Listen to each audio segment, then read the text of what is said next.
thank you, first of all, for doing this. Thank you. I was telling you that we are into our second season now, Yeah. and we've gotten thousands and thousands of comments on the videos. And a lot of the folks that are watching these episodes told us to interview you. So, Well, why do you think that is? Because I believe I've been canceled by the mainstream media. So maybe people are interested to know more about the People's Party. okay. And you guys, you're becoming popular for a new startup. So congratulations. We're independent. Yeah, You yeah. know, we've That's got great. the shackles off now. I gotta say, so I'm wearing purple, but this is not an endorsement. Or I didn't even think about it today. But I wore purple. I was like, oh yeah, that's And the the party. set is So also I have colorful. blue. I'm not a conservative. There you go. Yeah. Okay, so last time I saw you, I think we were outside West Block and we were having a conversation. And I don't know if you remember, it was it was bright and sunny out, and then there were some folks from the Conservative Party, some MPs that came outside and saw you, and we were a bit of a ways off. You waved at them. There was some kind of chirping back and forth. And I kind of watched the scene unfold, and you were very friendly. They were very friendly. But it was interesting to me because, like, you're in the political sphere, but you're also a bit of an outsider. Yes. Do you ever think that it would be more useful for you to be in a party that has a seat in the House, or are you okay being a lone wolf? Yeah, that's a good question. That's a great question. Actually, that's a question that a lot of people are asking. Why, Maxime, did you resign from the Conservative Party of Canada? Because, you were the only real conservative, and you must have been able to deal with them and try to impose your vision and your ideas, because they're real conservative ideas.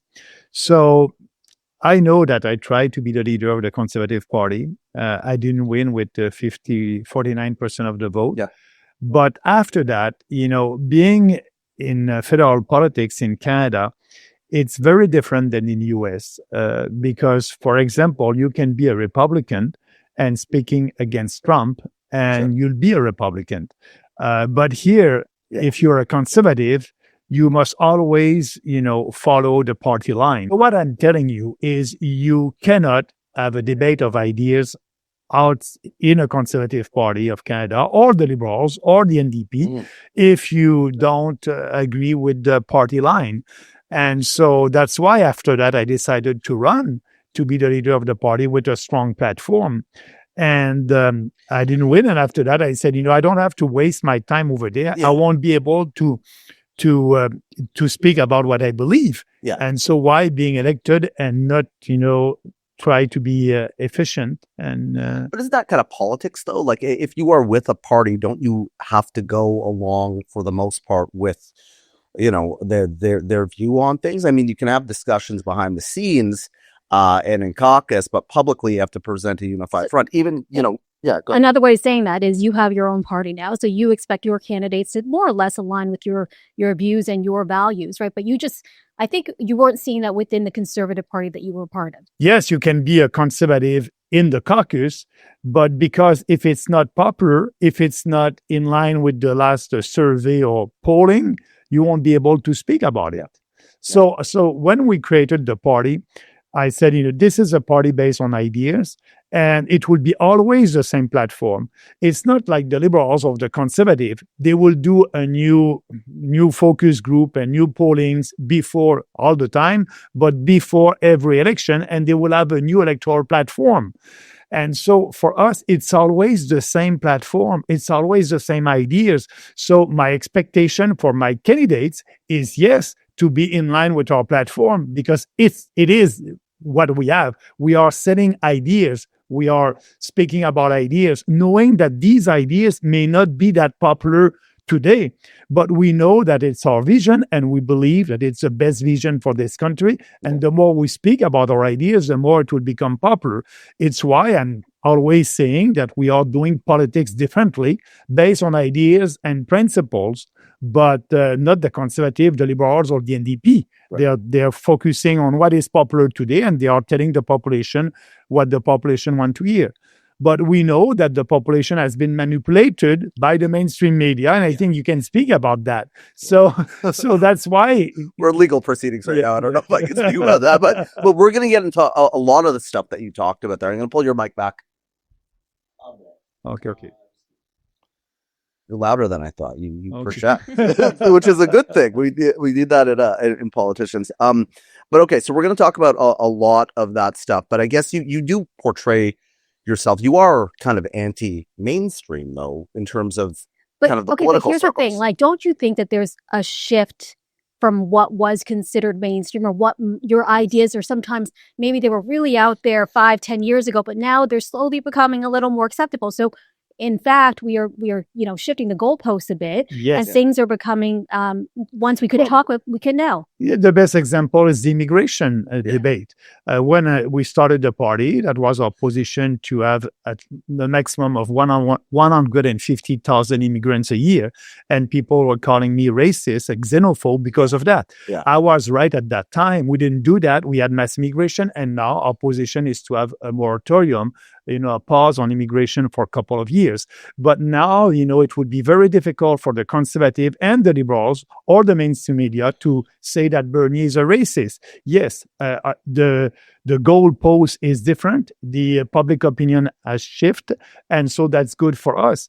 So, and that's why at the last election, I was a little bit disappointed with the result, because we said, okay, now there's 65% of the population who are saying enough is enough with mass immigration. And we still are the only party that is speaking for Canada first and Canadian first. And I think that moratorium on immigration, I said that would be a nice opportunity. The last election to speak about that will be in line with Canadians on that subject.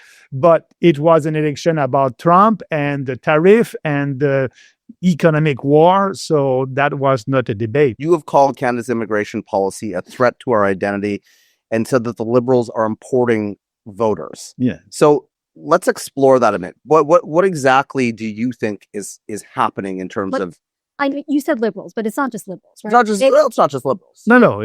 It's there's a consensus with the conservative and the liberals on immigration. Actually, I must say that the liberals, they created that problem of mass immigration, but they were the first one to speak about fixing it with, the temporary foreign workers. And so that was not coming from pressure from the Conservative Party of Canada. Yeah. That was coming from pressure from the population, and they did it. But both the Conservative and the Liberals are pandering to, ethnic groups. And for me, you're a Canadian, a Canadian. You're not a Chinese Canadians or a Pakistanis Canadians or Black Canadians or white Canadians. You're a Canadians. You're here. You share our values. Perfect. But if you don't integrate, if you don't want to be part of that society, why coming here? Mm-hmm. So why do you think, because, Pierre Poilievre and us, we had this conversation. We were talking a little bit about how it has been so kind of fueled by folks throwing out the R word, which is racism, when you try to have a discussion about it. And sure, there are some folks that go a little too far. But why do you think it is that, we can't have a real discussion? Calling somebody a racist or a xenophobe today, the impact is not the same as it was 5 years ago.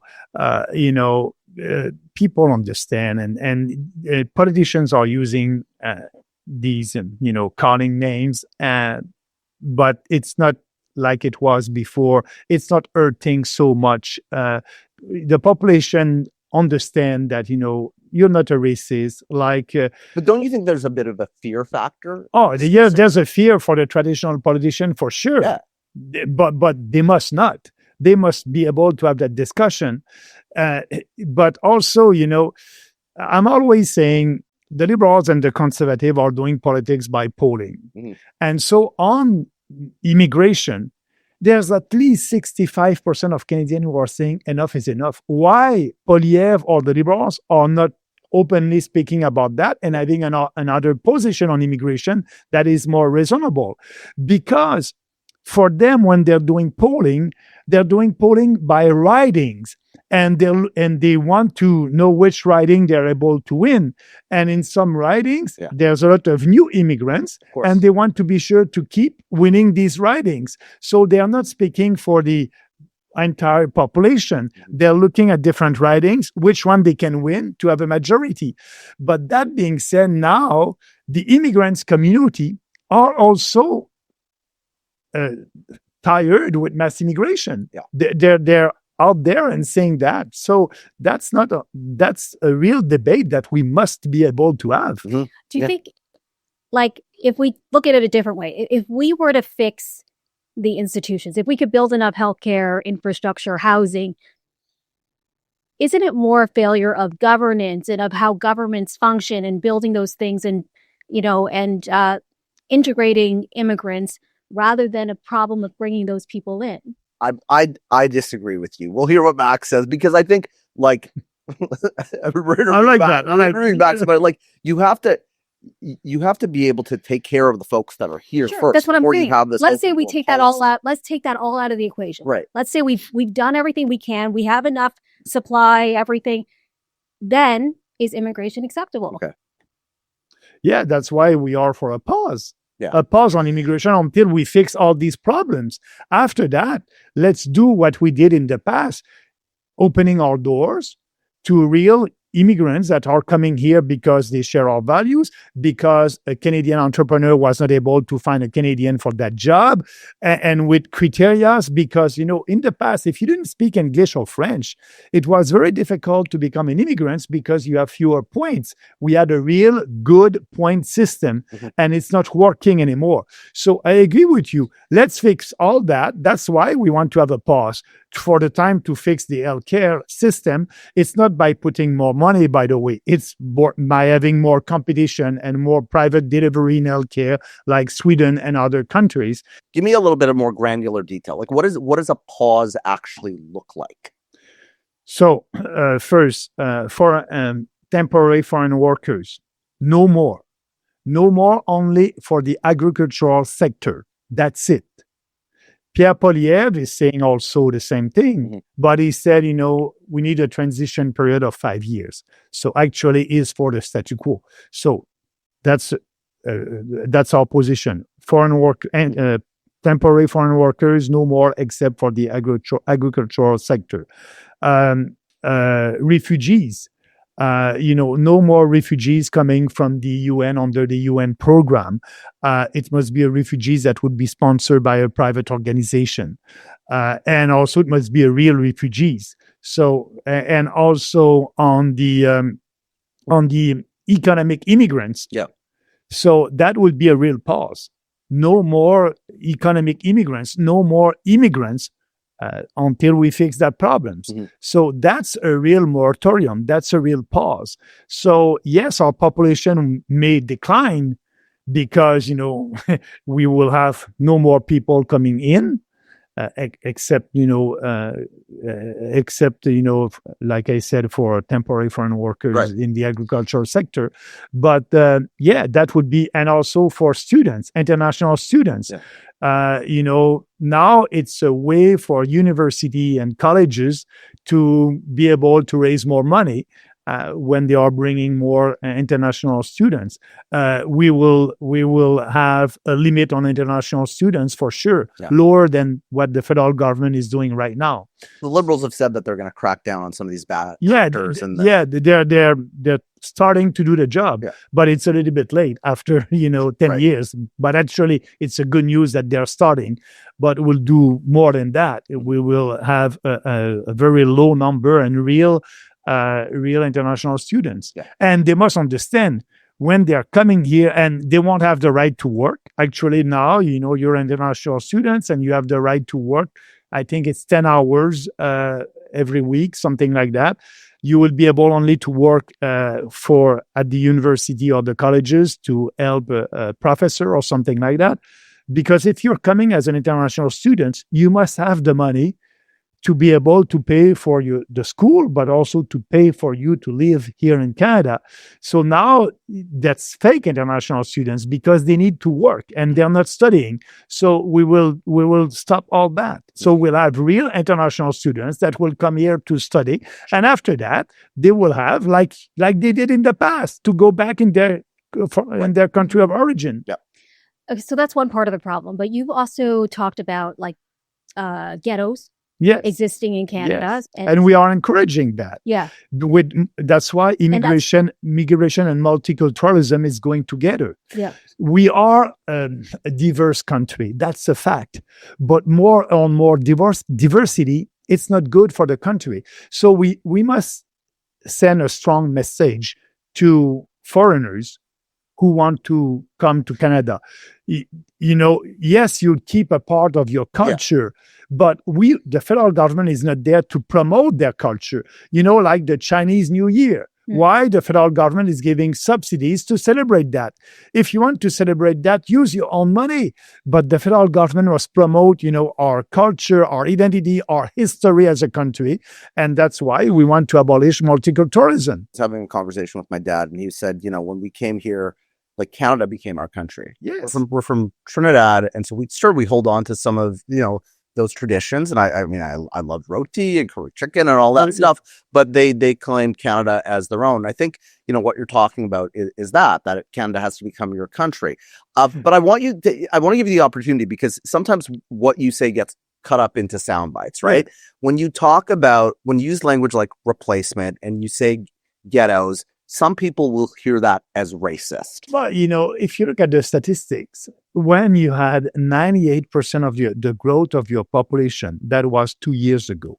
91% of the growth of your population was coming from immigration.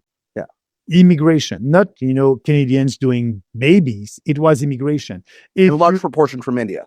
Sorry? Large proportion from India. Yeah, absolutely. That's the fact. And if you have that couple of years, that's the replacement. It's not a theory anymore. It's a reality. But if you have that only for 1 year, you not replace the population. But now, the federal government is trying to work a little bit on that and stopping, couple of, like I said, international students. They're working on that. Temporary foreign workers, they're working on that. It's not enough, but it's a good start. So what I'm saying is, we are, the culture in Quebec is very different than the culture in Alberta. That's Canada. The culture in Newfoundland is different.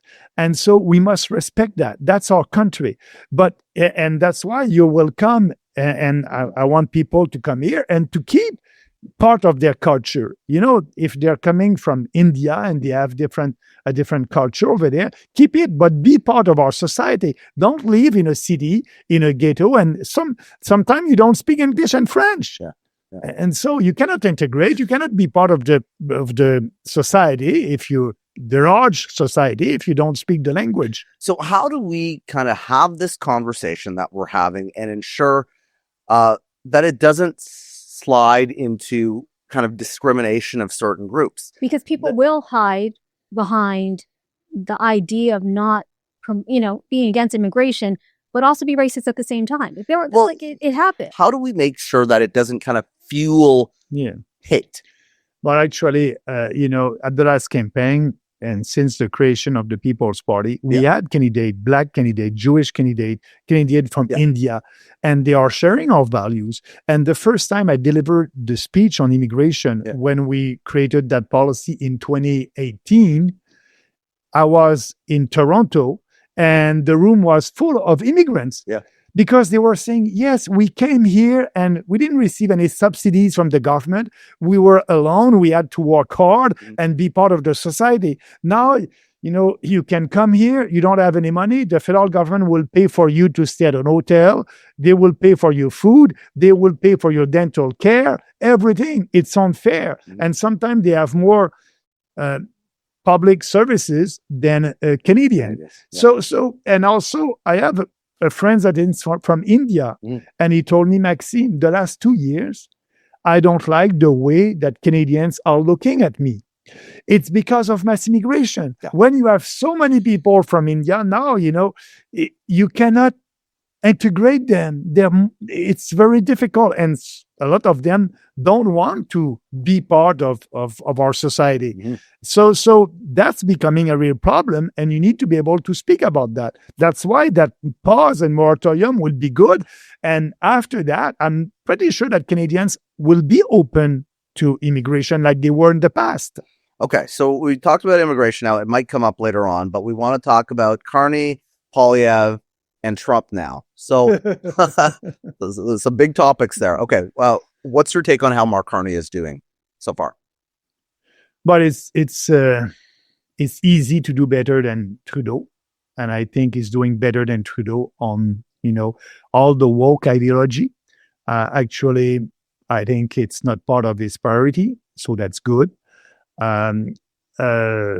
But also climate change, we'll see what is his position on that really. I understand that he has an agreement with Daniel Smith on the development of our natural resources. I hope it will be a fact and it will happen. What I don't like the huge deficit.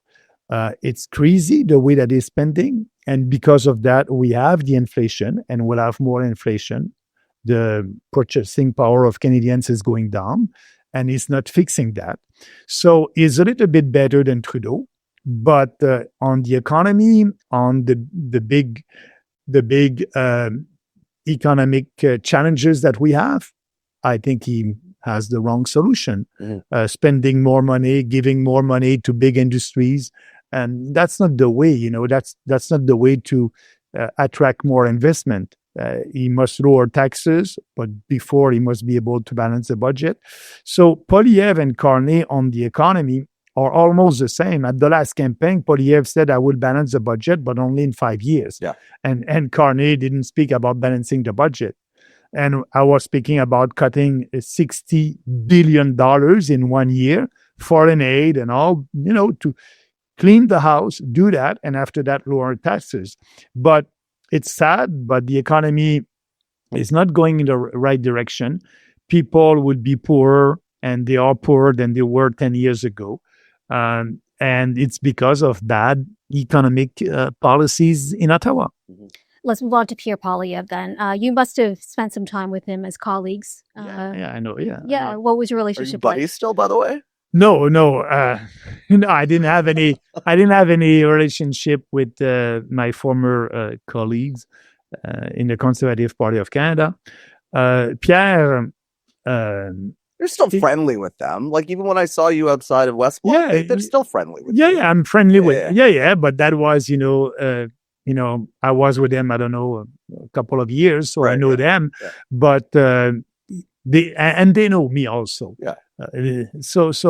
But for Poilievre, answering your question, Poilievre is a good salesman, and using the slogan, the focus group, and it's very, for me, I can see sometime it will take a week or two before Poilievre will take a position on something. It's because I know them and I know Poilievre. They're doing polling and focus group. They just want to have time to feel where is the public opinion. And after that, he will come and say something that will be, in line with the majority of Canadians.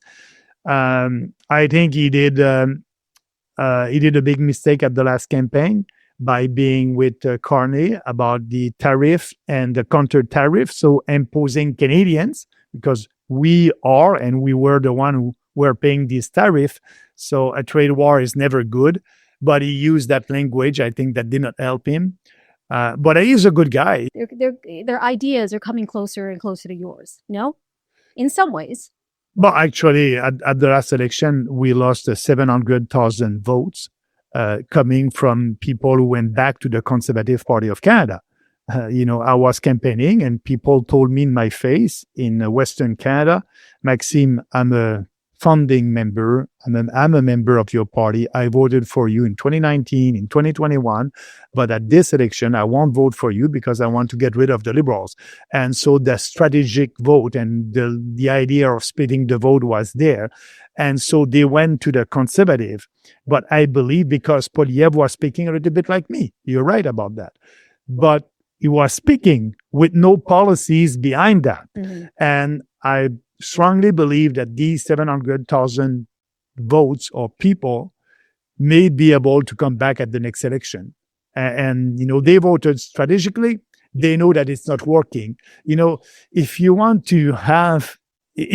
changes in politics, you must vote for what you believe in. If you don't vote for what you believe in, you won't have a lot of chances to have what you want. And that's what they did. They voted not for what they believed. They voted against the Liberal to have the Conservative. Did not happen. And so I hope that these people would come back because, if Poilievre is speaking like me on immigration, for example, but he's not, what would be my position during an electoral campaign? I'll say to Canadians, you have a choice between the original or a copy. And, I really believe in what I'm saying because it's part of our platform since the creation of this party. And I will do what I'm telling you. Okay. So if that is the case, why has the PPC not gained more traction if you are the true alternative and the Conservative Party, as you say, has moved away from traditional conservative values? No, I'm not saying they didn't. They've shifted in their discourse, in their the way that they were speaking to Canadians. Sure. But if you look, like I said, balancing the budget, immigration, foreign aid, climate change, it's all like the Liberals. Yeah. We won't do anything about climate change. We won't impose any taxes. We won't. Yeah. We will withdraw from the Paris Accord, and Poilievre will do something. So on policies, yeah. It's about the same as the Liberal, but he was speaking a little bit like us. So why we did the performances that we had at the last election was, I must admit, very disappointing. And a part of that is, for the first time, usually at each election, we had at least 315 candidates all across the country. On a maximum at that time was 338. And we had about, in every election, around 315 to 320 candidates. Mm-hmm. But at the last election, we had only, I just want to have the number right, 170 something candidates. Uh-huh. So, and we were not able to have a full slate of candidates all across the country. Right. So that did not help us because in some part of the country, they were not able to vote for us because we didn't have a candidate there. Yeah. And that was organized. And now we are working on the organization, on the riding associations on the ground to be sure that, we'll have a riding association ready and with the candidates. And we have a couple of time to do that. But that was not so efficient for us because we didn't have a candidate in every riding. And some Canadians were not able to vote for the People's Party because we didn't have a candidate in their ridings. And that didn't help to increase our percentage of the vote. I want to move to Trump in a second here, but just kind of to wrap this section up on the Conservatives and also kind of on just the elections in general. Doesn't it tell you somewhat, or does it tell you that this country is kind of left of center if you look at the last several elections? Wouldn't you be able to kind of just say, okay, well, this is obviously where Canada is on the political spectrum based on the fact that we've had successive Liberal governments? But that's why I'm saying the Conservative are fake conservative, yeah. Because they're going to the left. And by doing that, they're giving a lot of credibility to the leftist narrative, to the Liberals. Yeah. So for us, we are very honest with Canadians. Yeah. This is our position. It may not be popular today, but that's the right thing to do for you, for your children, for the future of the country. Maybe you're not ready to vote with us today, but the People's Party will be there. Yeah. When Canadians are ready. How long do you think that is going to take? I thought it was the last election because we didn't have a real national debate. It was a referendum on Trump and who will be the best one to deal with President Trump. That was only that. And all these other subjects, immigration, deficit, climate change, was not part of the national debate. So I believe that at the next election, because I think it will be worse before being better economically, socially. And so I believe that at the next election, we'll be able to have that national discussion on immigration. And maybe Poilievre will come a little bit on our side, and that will help to have that debate. But, you know. You said you weren't able to run a full slate last time. Do you find this, like, I mean, some of what you said, what you say sounds reasonable, but sometimes when people are like the fringe candidates, they say things that sound a little out there. So do you think, do you ever find that you attract candidates maybe that are like, okay, I don't really want them, not quite. Like, do you think you can run a full slate of reasonable, rational candidates that people can get behind? Yeah. So when we created the party, I can tell you that what you just said, you were right. Yeah. We had, a new party. We didn't have time. We created the party. A couple of months later, we were in election.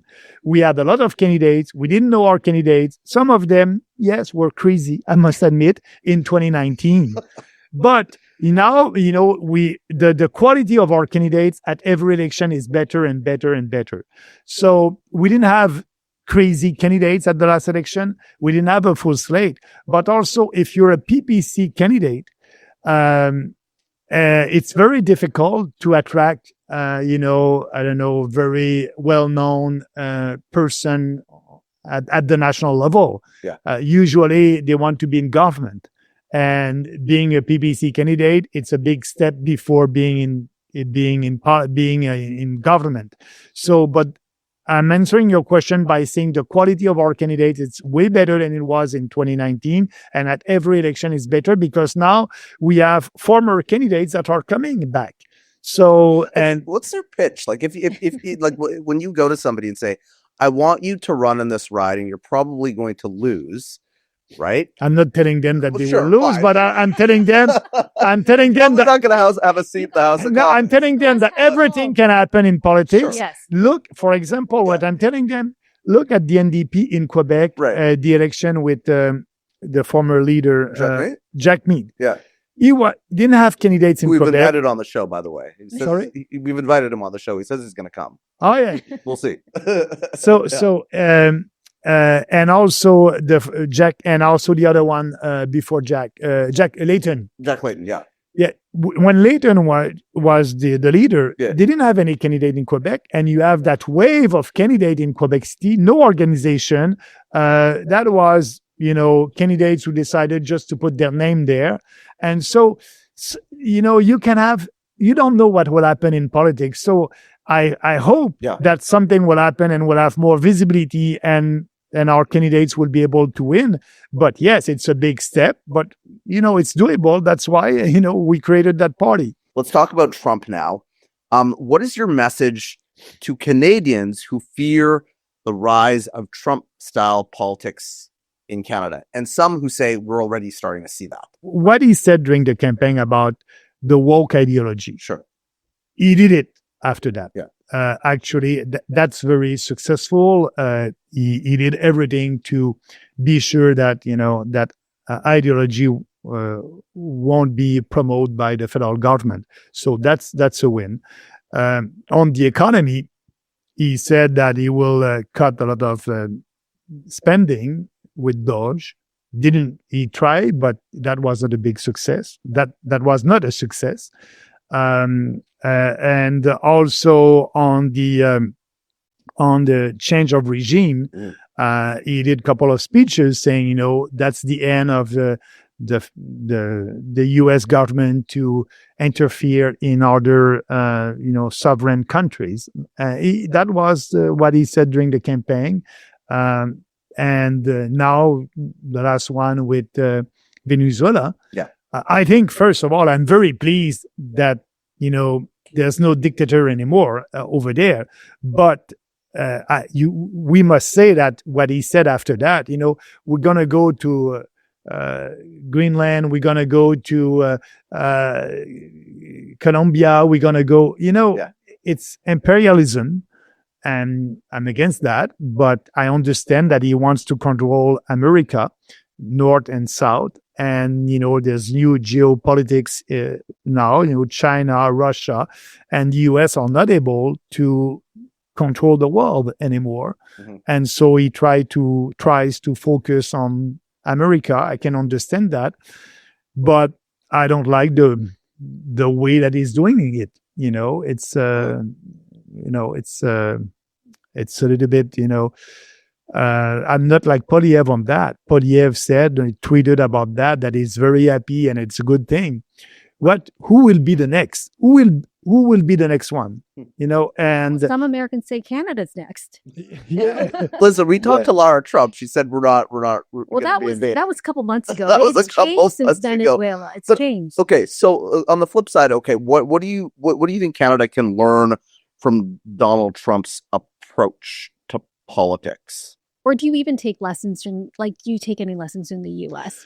But for me, before Trump, in 2018, I said, this is the end of politically correctness in Canada. I said that. I said, I won't tell you, I will tell you the truth. Yeah. And Trump tried to do that, but sometimes he's, lying to Americans. But anyway, that's his style of politics. Yeah. My style of politics is very different. I'm telling the truth. You like it? Perfect. I hope you'll vote for us. You don't like it? It's okay. I won't pander to you. You have the right of your opinion. But for me, what I'm learning from Trump is,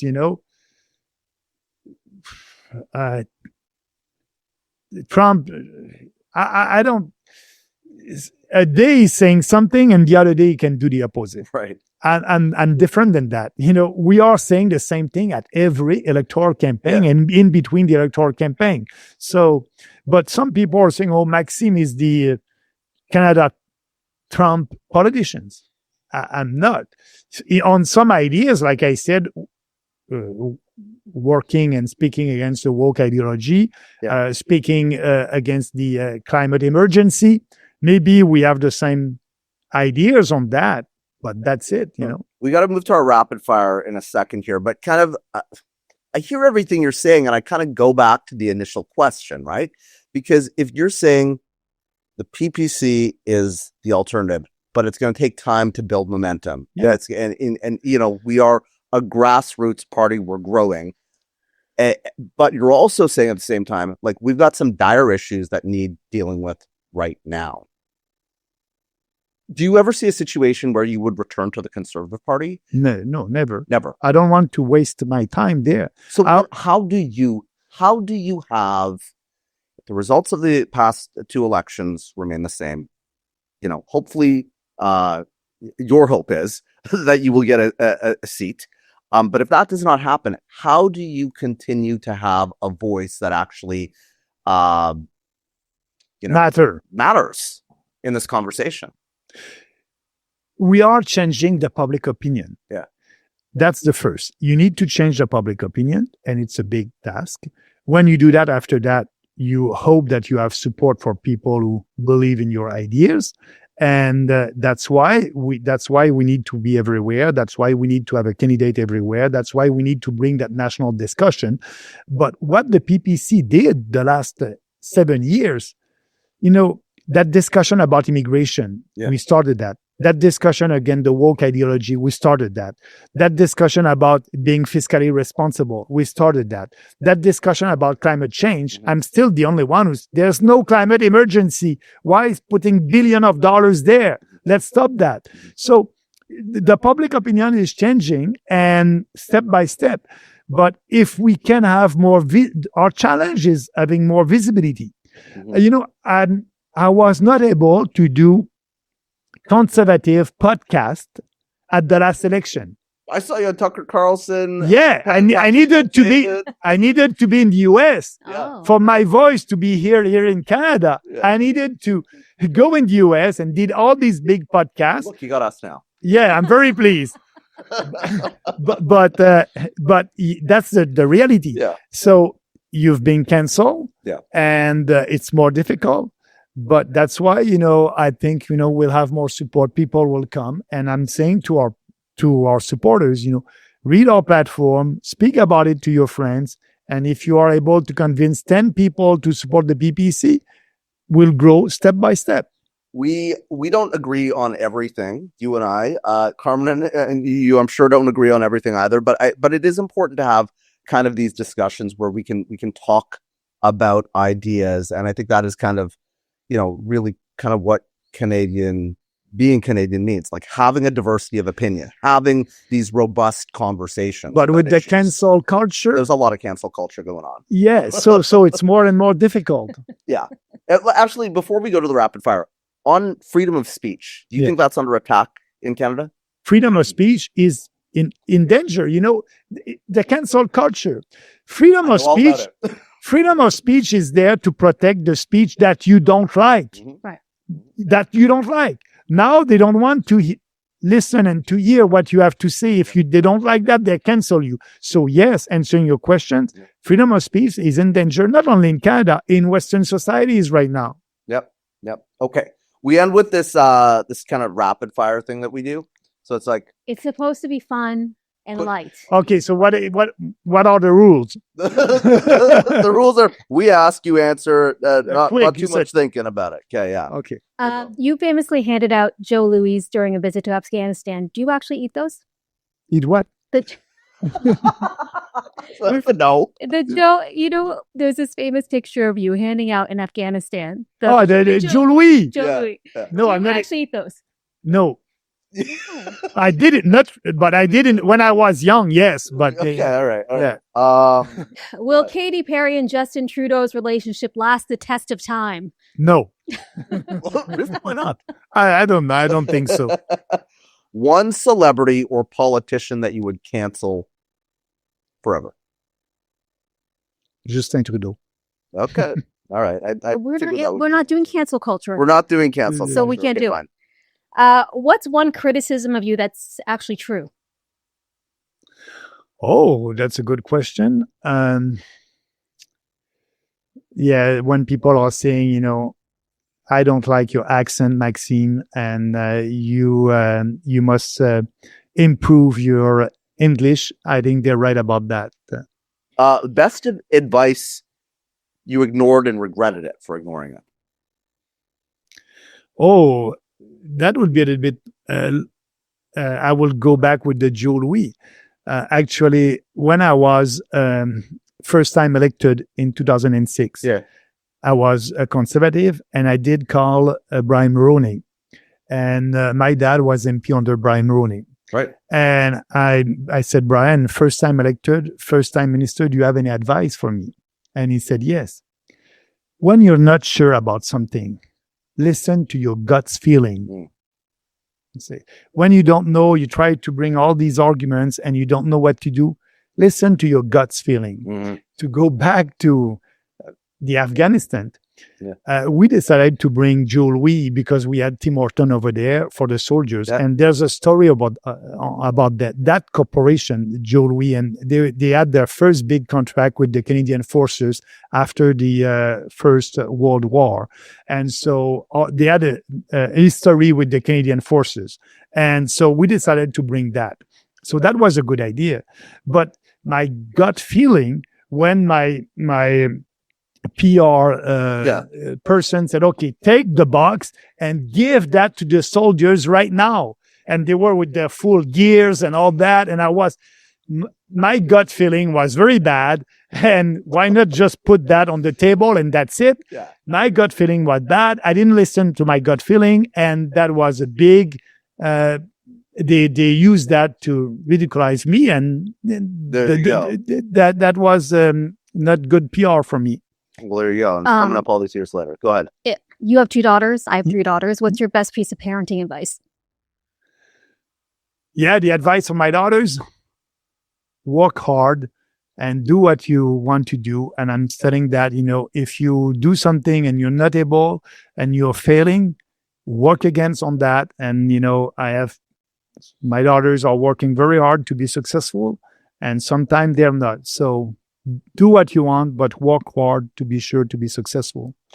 Who is the most famous person, or the person would surprise us most that you have like their contact information in your phone?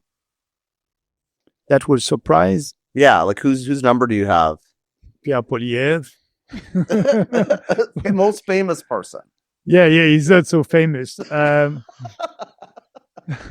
had Brian Roney, but he's not with us anymore. Right. And Tucker Carlson. In 2026, Canada needs more freedom. Okay. One word to describe Polyev, Carney, and Trump. So Polyev first. Fake conservative. Okay. Carney. Carney. That's 2 words, by the way. Fake conservative. Yeah, Two yeah. words. Okay, sure. Yeah, yeah. We'll give you. Yeah. Oh, yeah. Carney. Spending. Okay, it's 3 words, but okay. And Trump. same one. Trump. Oh, Trump.